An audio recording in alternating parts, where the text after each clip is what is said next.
इस वीडियो को लाइक करें, हमारे चैनल को सब्सक्राइब कर बेल आइकन जरूर प्रेस करें हमारी न्यू वीडियो सबसे पहले देखने के लिए। हेलो फ्रेंड्स, जय श्री कृष्णा, राधे राधे। आज हम जया एकादशी की व्रत कथा सुनेंगे। वीडियो पसंद आए तो वीडियो को लाइक करिएगा, अपने दोस्तों में ज़्यादा से ज़्यादा शेयर करिएगा और हमारे चैनल को सब्सक्राइब करिएगा। जया एकादशी व्रत कथा। धर्मराज युधिष्ठिर बोले, हे भगवान, आपने माघ के कृष्ण पक्ष की षटतिला एकादशी का अत्यंत सुंदर वर्णन किया है। आप स्वदेज, अंडज, उद्दिज और जरायु चारों प्रकार के जीवों के उत्पन्न, पालन तथा नाश करने वाले हैं। आप कृपा करके माघ शुक्ल की एकादशी का वर्णन कीजिए। इसका क्या नाम है, इसके व्रत की क्या विधि है और इसमें कौन से देवता का पूजन किया जाता है। श्री कृष्ण कहने लगे, हे राजन, इस एकादशी का नाम जया एकादशी है। इसका व्रत करने से मनुष्य ब्रह्म हत्या आदि पापों से छूटकर मोक्ष को प्राप्त होता है तथा इसके प्रभाव से भूत पिशाच आदि योनियों से मुक्त हो जाता है। इस व्रत को विधि पूर्वक करना चाहिए। अब मैं तुमसे पद्म पुराण में वर्णित इसकी महिमा की एक कथा सुनाता हूँ। देवराज इंद्र स्वर्ग में राज करते थे और अन्य सब देवगण सुख पूर्वक स्वर्ग में रहते थे। एक समय इंद्र अपनी इच्छानुसार नंदन वन में अप्सराओं के साथ विहार कर रहे थे और गंधर्व गान कर रहे थे। उन सब गंधर्वों में प्रसिद्ध पुष्पदंत तथा उसकी कन्या पुष्पवती और चित्रसेन तथा उसकी स्त्री मालिनी भी उपस्थित थे। साथ ही मालिनी का पुत्र पुष्पवान और उसका पुत्र मूल्यवान भी उपस्थित थे। पुष्पवती गंधर्व कन्या माल्यवान को देखकर उस पर मोहित हो गई और माल्यवान पर काम बाण चलाने लगी। उसने अपने रूप, लावण्य और हाव भाव से माल्यवान को वश में कर लिया। हे राजन, वह पुष्पवती अत्यंत सुंदर थी। अब वे इंद्र को प्रसन्न करने के लिए गान करने लगे, परंतु परस्पर मोहित हो जाने के कारण उनका चित्त भ्रमित हो गया था।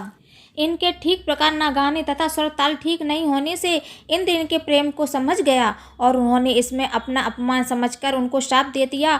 इंद्र ने कहा, हे मूर्खों, तुमने मेरी आज्ञा का उल्लंघन किया है, इसलिए तुम्हारा धिक्कार है। अब तुम दोनों स्त्री पुरुष के रूप में मृत्यु लोक में जाकर पिशाच रूप धारण करो और अपने कर्म का फल भोगो। इंद्र का ऐसा श्राप सुनकर वे अत्यंत दुखी हुए और हिमालय पर्वत पर दुखपूर्वक अपना जीवन व्यतीत करने लगे। उन्हें गंध, रस तथा स्पर्श आदि का कुछ भी ज्ञान नहीं था। वहां उनको महान दुख मिल रहे थे।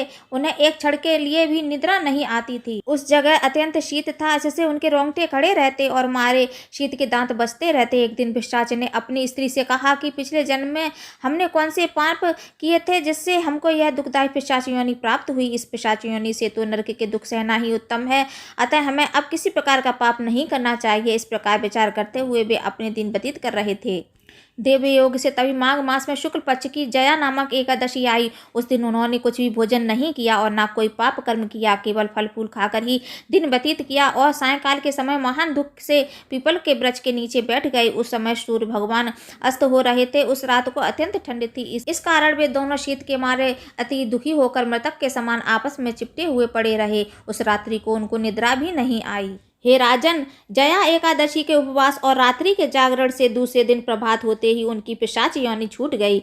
अत्यंत सुंदर गंधर्व और अप्सरा की देह धारण कर सुंदर वस्त्राभूषणों से अलंकृत होकर उन्होंने स्वर्गलोक को प्रस्थान किया। उस समय आकाश में देवता उनकी स्तुति करते हुए पुष्प वर्षा करने लगे। स्वर्गलोक में जाकर इन दोनों ने देवराज इंद्र को प्रणाम किया। इंद्र इनको पहले रूप में देखकर अत्यंत आश्चर्यचकित हुआ और पूछने लगा कि तुमने अपनी पिशाच योनि से किस तरह छुटकारा पाया, सो सब बतलाओ। माल्यवान बोले कि हे देवेंद्र, भगवान विष्णु की कृपा और जया एकादशी के व्रत के प्रभाव से ही हमारी पिशाच देह छूटी है।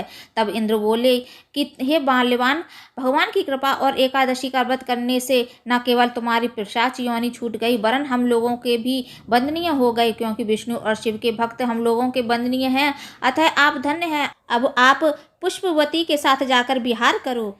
श्री कृष्ण कहने लगे कि हे राजा युधिष्ठिर, इस जया एकादशी के व्रत से बुरी योनि छूट जाती है। जिस मनुष्य ने इस एकादशी का व्रत किया है उसने मानो सब यज्ञ, जप, दान आदि कर लिए। जो मनुष्य जया एकादशी का व्रत करते हैं वे अवश्य ही 1000 वर्ष तक स्वर्ग में वास करते हैं। बोलो विष्णु भगवान की जय। तो उम्मीद है फ्रेंड्स आपको मेरा ये वीडियो पसंद आया होगा। वीडियो पसंद आया हो तो वीडियो को लाइक कर दीजिए, अपने दोस्तों में ज़्यादा से ज़्यादा शेयर कर दीजिए और हमारे चैनल को सब्सक्राइब कर लीजिए, जिससे मेरे आने वाली लेटेस्ट वीडियो की नोटिफिकेशन आपको समय से मिल सके। Bye bye friends.